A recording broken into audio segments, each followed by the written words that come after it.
Hello and welcome to Parently, where we tap into the unique experiences and perspectives of parents to celebrate the joys and honor the challenges of child rearing. With new interviews each week, this is a podcast for moms and dads seeking an empowering community and a little levity. Now here's your host, Kelsey Higgins. Hello and welcome to Parently. Today's guest is Maura Mena. Maura, thanks for coming on Parently today. Thanks for having me. It's been a minute, but you've done this before. It's from the other side of the world. I was just going to say, you lived in the Dominican at the time? No, Guatemala. Guatemala, yes. Gosh, During the pandemic. That was 5 years ago. It's about then, yeah. Maybe let's just start with catching us up to speed. You were living in Guatemala with 3 kids and your husband. Mm-hmm. What brought you back to the good old US of A? At the end of the day, it was Antonio's residency process. Okay. So when we moved down there, we had the intention of him coming back and checking in to keep his residency status consistent, but then the borders closed and he couldn't come back and do his check-ins. So he came back because he had to file a certain piece of paperwork to explain why he was out of the country for an extended period of time. And then you're not supposed to leave the country until you get a response. Okay. So, but you got the response. Actually, so that process was supposed to take about 4 months. And it took over 2 years. That's so wild. At the same time that he submitted that paperwork, we submitted his application for citizenship. Wow. And we got an answer back about the citizenship before we got an answer back on the other. That's hilarious. So. Okay, I took us totally off course. So, but you've been back in the States now for... Since January of 2021. Wow. So. Is this home for a minute, or are you thinking of traveling internationally again? Yeah, I mean, I think our base will always be here. Okay. With the intention to have the freedom to be able to travel and go back to Guatemala and visit Dominican and do maybe a stint eventually, but right elsewhere? now, yeah. Love that. But as of now, it's been home base for almost 5 years. That's great. January will be 5 years. Love that for me. Wild. I know. So nice having you back in the same country. Well, it makes it a little more easy to get together. Yeah, every now and then. Yeah. Okay, so you came back to the States. Tell me a little bit about your life today, where you live, who you live with, what do you do for work, etc. Sure. We live in Hopkins, Minnesota. We bought a home right now in December. It'll be 3 years ago. Also crazy. So that was a big accomplishment for us. And I have 3 little girls. Abigail was 4 months old when we moved back. So she just turned 5. And Dina just turned 10 on Thanksgiving. And Dolores is 9. She turned 9 at the beginning of November. So. Wow. Do Dina and Dolores remember life before Minnesota? Oh, yeah. Yeah, okay. Definitely. Okay. They remember our neighbors that we would survive the pandemic with. Sure. So you could only go Your little community. a little community. Yeah. So we had neighbors that we would go and make the simplest things really special. As little snacks or games, conversations. So yeah, and they remember the people there and a lot of the food that we would eat consistently there, typical Guatemalan food, and they remember the volcanoes and watching them from our rooftop. And that's cool. And I think most of all, the nice weather year-round. Oh, I bet. That's what you remember, I'm sure. That's what I miss right now. I miss a lot of things. I noticed you called them little girls. Like, they're not really little girls anymore. I know. Don't say it out loud. And then you have hubby. Yes. So Antonio is from the Dominican Republic, and we met in Guatemala, and we've been married for February. It'll be 12 years. Wowza. So. Awesome. Yeah. So. And what do you and Antonio do to keep the lights on? Yes, we work full time together in real estate. July 1st was a year of working full time together. Okay, we have to stop there. Okay. How is it working with your spouse? Like pros, cons, Yeah. recommend, do not recommend? I would say most days I would recommend it. Okay. Yeah. Okay. So it's good. It's a learning process. It's, I would say, embracing each other's strengths and weaknesses. Okay. Right? Yep. But truly, I think it provides us more balance and more understanding, and we have to communicate effectively, and have to know each other's roles, right, and define them, and be strategic about staying in our own lanes, which is helpful not only in business but in life in general too. So that's actually really interesting. So you are, because you are doing everything together, so you have very defined roles, both like professionally and personally. Like you have things you do in the business that Antonio does not, and vice versa. Correct. Interesting. And we're both good at all parts of it. But for time management and for just helping the clients that we have currently, it makes more sense for him to do certain parts and makes more sense for me to do certain parts. Sure. So then we've spent a lot of time the last 8 months probably time blocking and really getting our schedule in line so that we can maintain a balance with all the girls' activities and work activities, and having some boundaries around work time so that we can, when we're working, and when we're home. Yep. And sometimes those lines get blurred a little bit, but for the most part, we try to keep it as clear as possible.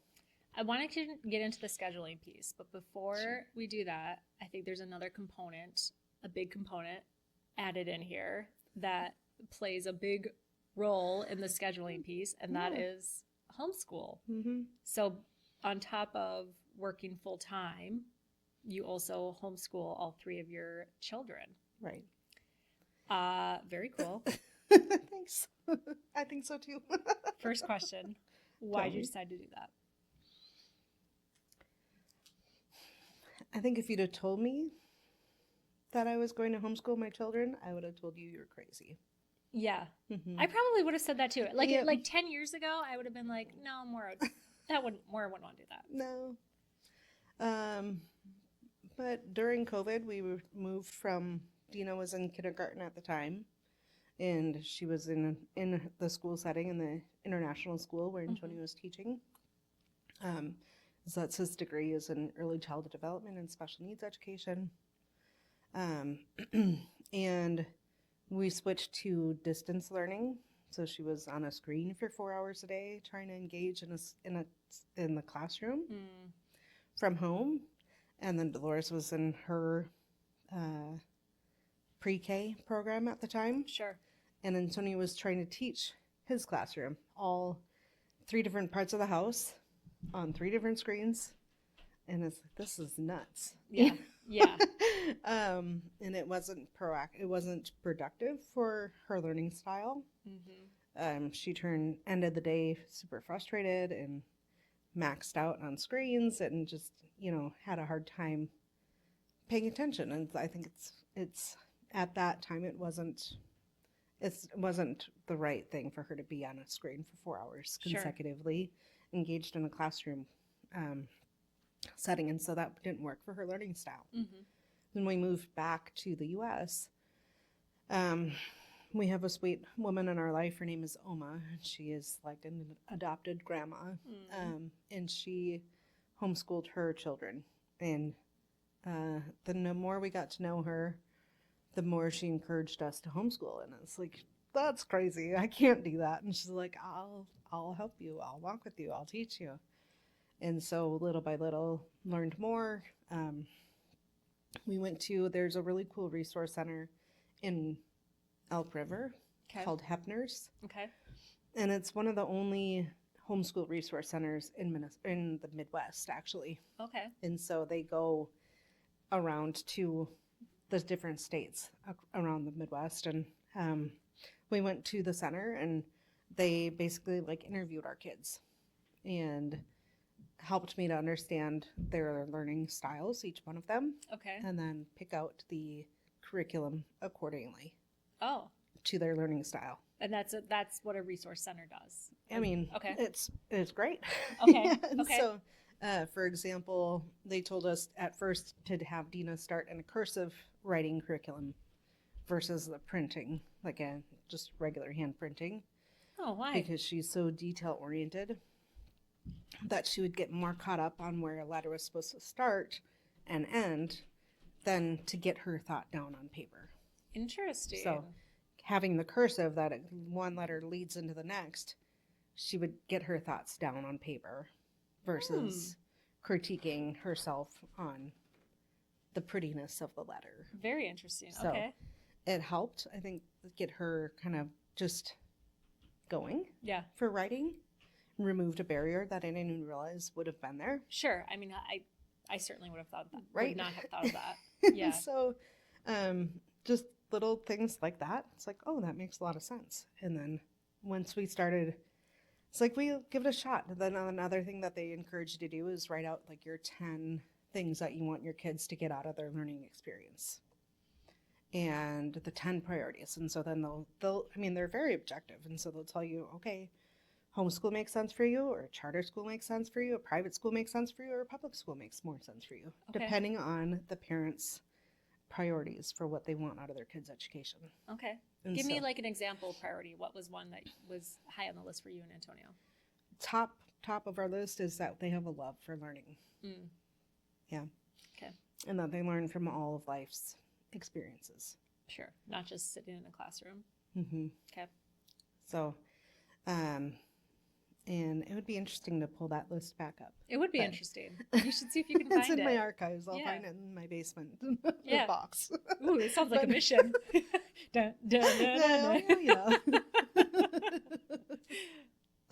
dun. But I said, they're still young. I'll give these curriculums that they suggested a try and see how much they learn, if they take on to it, or they were, what were they, 4 and 5 at that time? Okay. So it was still like, we're learning from everything kind of a thing. Yeah, and so sure. It wound up working out really well. And so every year I approach it and say, we're going to do this as long as it makes sense for our family. Okay. Right? So you're not locked in like they're going to do this, like this is our learning style forever. No, and I think that's how a lot of homeschool families approach it. How you do?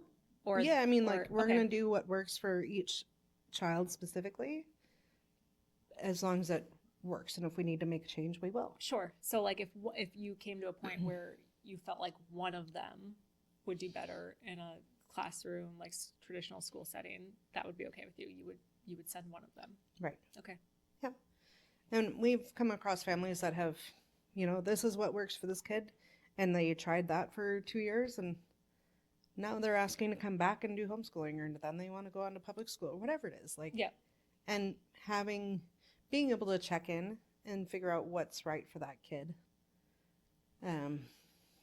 at that time is I think it's a great approach, because kids change and they grow, and what they need changes, and what they want changes, and how they communicate develops. And totally. So I think with that approach, it helps us to serve our kids better, or just meet them where they're at. So you approached that entire question with your kids' best interests at heart. And I just think of myself, like maybe I'm like very selfish, because I would have been like, how does this impact me and my role as their teacher? Like, you explained that whole question of like why you decided to do this, because it's best for your kids. But like, what about the other part of it? Like, were you nervous? Were you scared? I think that's a part of being a parent. But you're also like committing to an alternative lifestyle. You're not sending the kids off for 8 hours a day and having like a traditional work day. Yeah. Did that scare you? I think it doesn't scare me. I think more so back up a little bit. Yeah. Since when he was in the car world for 8 years. Yep. At Walzer Toyota, and I slinging Toyotas. Yeah, buddy. I mean, he killed it. He was really money. good at it. He was top 5 throughout all of Walzer. Yep. Walzer's a large dealership. Yep. And when I was pregnant with Dolores, I was also working there. I mean, and I worked into a sales team manager role, and I loved it, and I was doing really well, and I was one of the top team leads, and yada, yada, yada. And both my girls were, I mean, they're 11 months apart, so paying 2 infants daycare and being a top producing team lead with all the bonuses, I was literally exchanging paycheck for daycare. Yep. And then we had to work all day Saturday, and so finding Saturday care, and yep, it didn't make sense. So that's when I decided to stay home with them. And in the car world, it's being like you work odd hours. Mm-hmm. Sometimes you have the morning off, but then you have the night shift, or like you're supposed to be done at 6, but you don't really actually get done till 9 or whatever it is. And so at first, it was a really good way for us to be able to just make sure that Antonio was getting time with the girls. If he had the morning off, he could spend the morning with them. Sure. Right? Yeah. And I could have a little break or whatever it was. Like we were able to adjust our family's schedule. Yep. To accommodate our kids being able to have quality time with their dad. Got it. And so for me at first, that was a huge benefit. And then, but going forward, and like now, I don't know. I don't think it would be simple to send them off for 8 hours a day either. I think there's a huge sacrifice in that. Yeah. And on the days when they don't have school, I mean, like there's so many factors to them being at school or being in someone else's care for that amount of time that, I mean, I would ask you the same question. How do you do it? And like when they come home and you've been at work all day and you've got you're running on your train of thought, and they're coming home with all the stuff that they've gone through for the day. How do you manage connecting with them for 2-3 hours, then it's bedtime? Yeah. If that, right? Like then you're making dinner and all the chaos. Like totally. I don't know. I think it's hard probably both ways. Yeah. No, I don't disagree. So you never had like a traditional 8 to 5, 9 to 5, whatever setup like other families. So it wasn't like a huge crazy shift for you guys to move into this, I don't know, alternative kind of lifestyle or schedule, because you were already kind of making your schedule up as you went, like week to week with the car world anyway. Yeah. Okay. When we were in Guatemala, we had the girls both were in programs, and I worked for a nonprofit there. And that was more. But that was, I mean, they were still really little tinies. Yeah. So Dolores went to a preschool, pre-K program, and Dina went to kindergarten.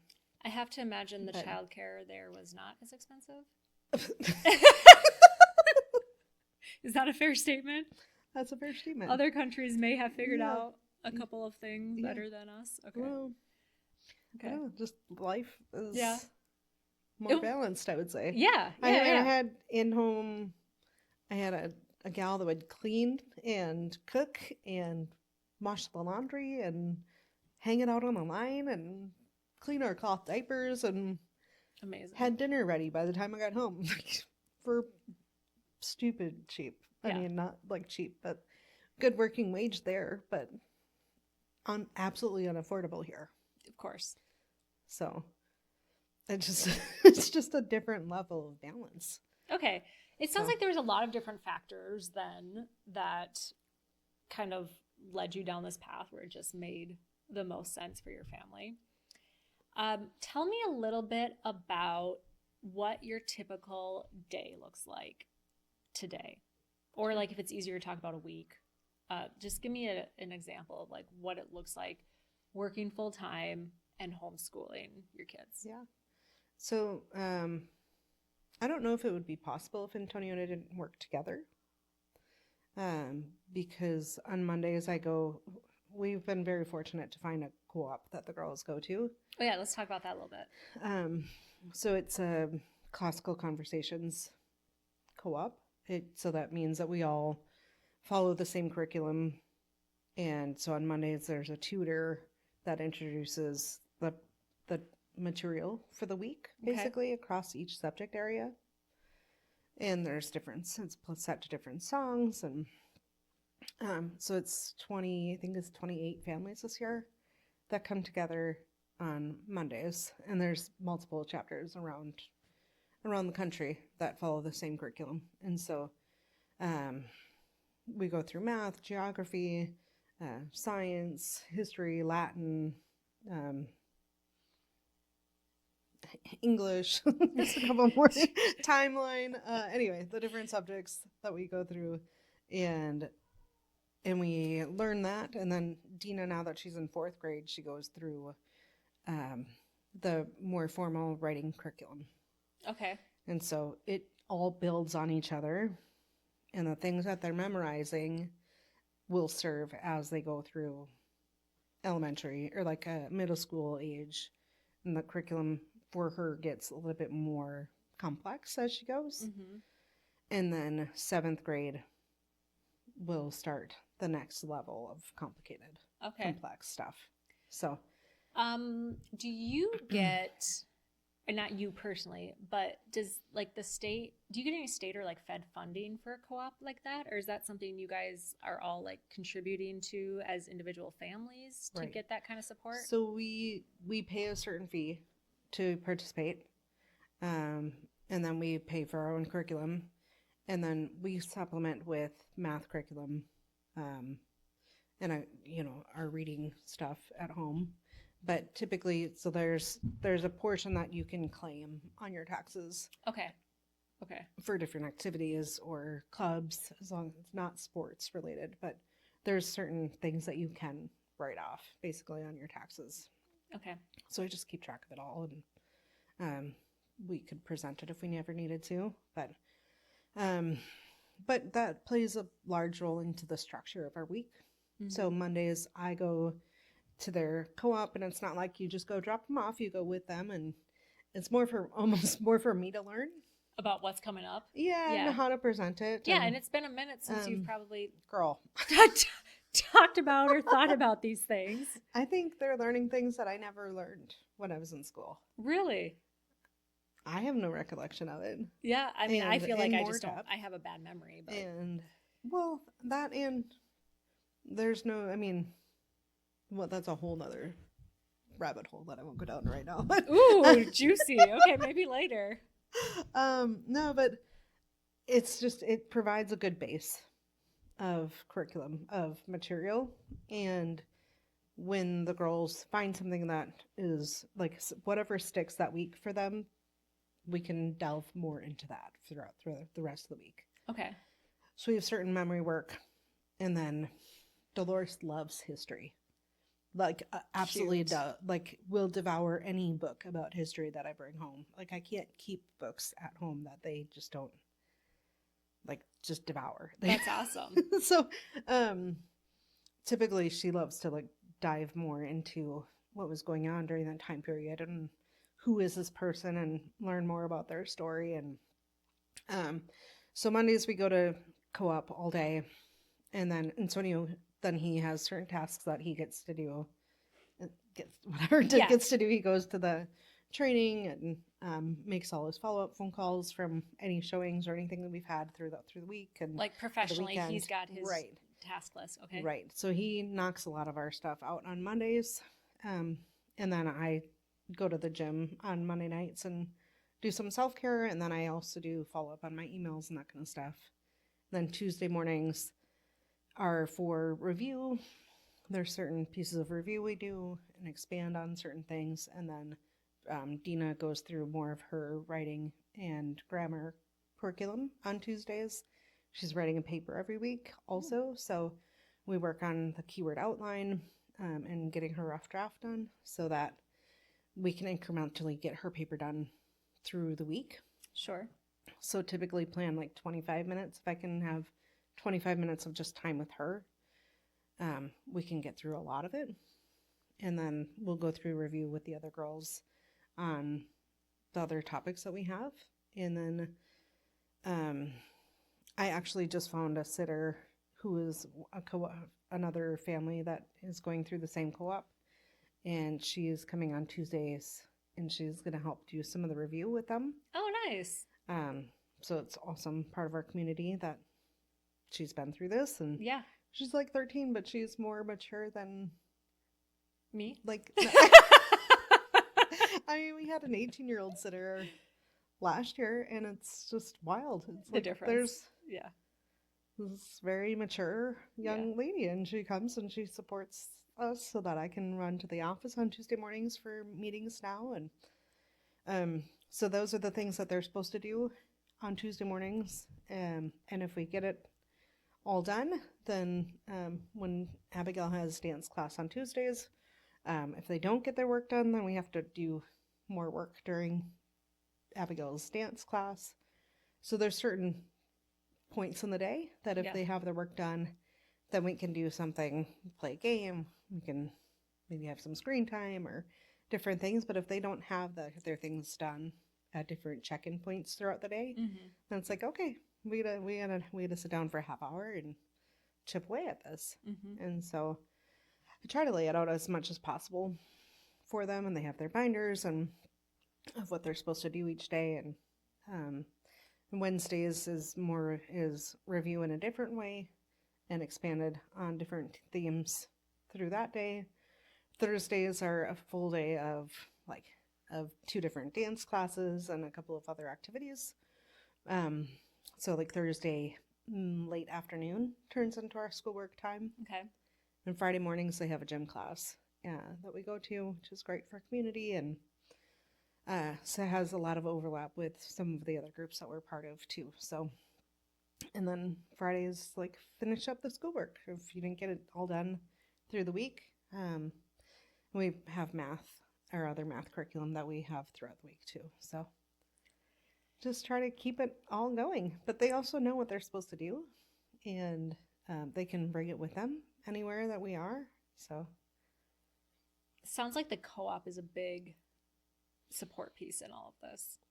It's been really helpful. Do most homeschooled families do co-ops, or is that? It depends on the family. Okay. I would say there's seasons for it. Okay. I find it to be relieving because before I found it, I was always asking myself, like, are we doing enough? Right? Am I covering enough? And I kept adding to it and adding to it and adding to it. And we started... Because you're probably just a lot more efficient in a smaller setting like that, right? Like you can get through things faster than like a traditional school day, I would imagine. Well, it helped to like just take a lot of material and break it down chronologically, and having the same group of friends that they get to be with consistently. And then I built in some craft time for them on Friday afternoons. So now we have craft play dates with their friends, which is also a great motivating factor for them to get their work really done. Cute. I also remember like in elementary school, Friday afternoons was like art time. Yeah. That's cute. Yeah. So, okay.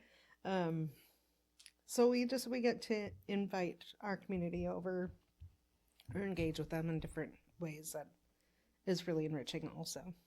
So I love that. Okay, a couple more questions. If there was somebody listening who was like, kind of interested, but like, it just seems really overwhelming, I don't know like where to start, what would be your recommendation? I would say start with going out to Hefner's Resource Center. They're super helpful. And they've got every curriculum you could imagine there, like at their shop. You can page through it. You can figure it all out. Like you can ask for their input, and just the way that they approach it with having you evaluate what are your goals, and then they talk with your kid, and it's like it's just interesting what they come back with. Sure. There's also different conventions, the Mache convention, that a lot of people find really, some people find it overwhelming because there's so much information. Okay. But it's a really good exposure into what is possible. Okay. So that's a good recommendation, hot tip there. Do you have any, I don't want to say regrets. Is there anything you would have done differently in your journey so far? Like if you could caution another parent, like, you know, remember this, or I wish that I would have done this. If not, that's cool too. I don't think so. I mean, you figured it out as you went. Yeah, I think just checking in with your spouse and checking in with your kids. And that's a good tip. What do you mean checking with your spouse? Give a little bit more there. Just to make sure that they're on the same page and that they see the benefit too, right? And that it's not just me. It's not all on me to do it, right? Antonio plays his own role in how he comes alongside of our girls in the work that they're doing or in exploring different things. I don't know. I think at first I was trying to do too much, right? Like the amount of resources that are tucked away in my basement of the things that I could have used or should have used, or there's a lot of information out there, right? And there's a lot of blogs and there's a lot of stuff that you could get into the woulda, shoulda, couldas, have to do's, check the boxes.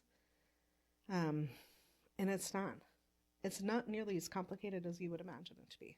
I like that. So, and you don't have to make it more complicated. No, you just can give yourself some grace on what you actually are doing. And the most important is, I think, to just be able to have real conversations with your kids and stay as connected as possible with them. And you make it sound very approachable. You're like a saleswoman for homeschooling. Okay, my final question for you. It's a two-parter. What is the most challenging part of being a mom for you? Good question. I think it's balance. I think it's the balance of what I want professionally with what the world tells me, with what I grew up thinking I would be, the timeline of what I thought I would accomplish by now. Sure. And life gets in there and throws you some curveballs, and it's like, and God's like, hey, here we go. We're going to walk this way. I'm like, I don't want to walk that way. Walk this way. It's like, but I think, I don't know. I always have a hard time with balancing wanting to be more successful professionally. Welcome to being a woman. Right. Like, whatever. You can do it all. You can have it all. I think that's whether you're homeschooling, if you don't have it all, you're not doing it enough. Sending your kid to school, whether you're run your own business, whether you're working for somebody else. I think there's not enough of it. And so I think that's one of the hardest things, and it's one of the biggest blessings, is that homeschooling requires me to slow down. Right? And so slow down or slow down. Connect with your kids or connect with your kids. And at the end of the day, that's what I want. I don't know how to, if the more I slow down and the more I lean into it, the more I can explain everyday things to my kids. They say you don't understand something well enough if you can't explain it to a 6-year-old. Oh. Right? Yeah. Like you don't understand, if you can't explain a term or a strategy or a game or a concept to a 6-year-old, if you can't break it down into layman's terms enough for a 6-year-old, did I understand it? You don't understand it well enough yourself. And I think if we can apply that in the professional world, that's where we connect best with our clients or the people we're trying to serve or our coworkers or even our bosses sometimes, right? Like, we don't have to overcomplicate things. And in a world that wants us to push and run as fast as you can or as hard as you can all the time, it requires me to slow down. I love that Connect to my answer. kids. Breathe, rest. So cook. I didn't even ask you part 2, and you kind of just naturally went there.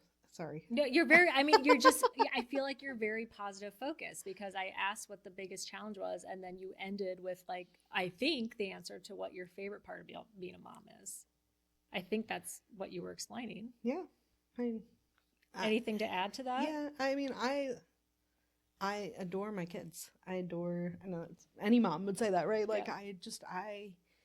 It's such a blessing to be able to watch them explore and develop and question and understand when that light bulb pops on. It's like, so cute. It's so cool. Yeah. You know, Abigail's learning to read, and we're learning to read, and now she's like, there's no stopping her. It's just wild. And it happens like this. Yeah. And my girls, when you I'll tell you a little story. Dina was we do a gym class on Fridays, and they do like 3 weeks of the same skill, the same sport. And they'll repeat it typically twice in the semester. And so this year, the first round through, they played football, like American football. Okay. And my girls are both my older two, all 3 of them are very athletic. But Dina and Dolores are fairly competitive. I don't know where they got that from. But well, go figure. But they were not getting past the football. Oh. And they're very athletically inclined. Okay. In most other sports that they played, they were very good at getting included or including themselves or whatever it is. And so they were playing football, and Dina she was just downhearted after the first week, and she came to me in tears. And it's like, what's going on, sweetheart? And she goes, they're not passing me the football and whatever. And I was able to just meet her where she was at. And the next week we went back, and same thing. And she didn't get past the football very much. But what I didn't realize was that week she got her work done. And when we were at Abigail's dance class, there's another family that is at our Friday morning football or gym class. And the little boy, that's her age, not little, she's 10 now. She's not little kid anymore. Old habits, man. But she went outside and played with these 2 other boys that were waiting for their sibling at dance class. And apparently they were playing football. And so we were getting ready for gym the next week. And she comes down and she goes, and I was a little nervous. It was like, are we going to be ready for this, right? Mm-hmm. And she came down, and she had this determined look on her face, and she had her hair done and a ponytail and her hat on, and she was like, had her serious game face on, right? Yeah. And I was like, how you doing, sweetheart? And she goes, Mom, I have a great spiral. And I was like, tell me more. And she's wow. She was like, I've been practicing throwing the football with my friend. And I was like, interesting. And she's like, you know what? In catching the ball, it's like so simple. And I was like, yeah, girl. Yes. Right? Girl power. She's like, she took it upon herself to like be practicing. Oh. And then I realized that week was like we weren't playing football that week. I was like, no. Sweetheart, I think we're playing soccer this week. And she's like, oh man, just when she mastered it. But then after, it's like there's her class, her and Dolores are in the same class, and then Abigail's class is after. And so they played soccer, and then afterwards the boys got together and they were playing football, and she invited herself in, and she I was watching her as she was playing, and she asked 4 different times if she could be the quarterback. And they let her, and she threw some dang good throws. And I was like, yeah, girl. But being able to be there when they're having a hard time, just being there. Mm-hmm. Even if I'm in the middle of a conversation with one of my mom friends or whatever it is, being able to observe that and like have them come to me with their hard stuff right in the moment, like that's priceless. That's like, I don't know. To not be able to be there for that, that would be hard.